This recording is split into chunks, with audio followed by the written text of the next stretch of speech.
Hello and welcome to another exciting episode of UnPod, your go-to podcast for the latest in the world of AI.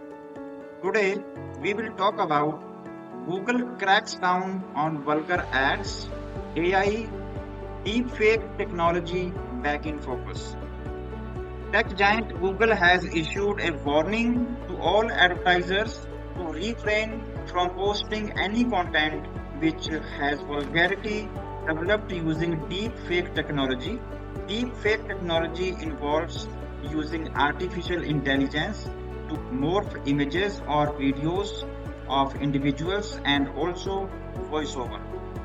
It is mostly used to outrage the modesty of individuals, influence electoral outcomes, and positively used in the entertainment industry.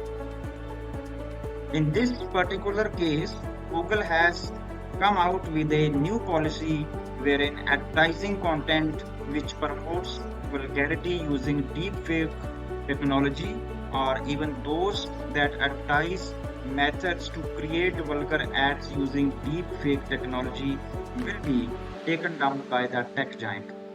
If you enjoyed today's episode, please subscribe, like, and share it with your friends.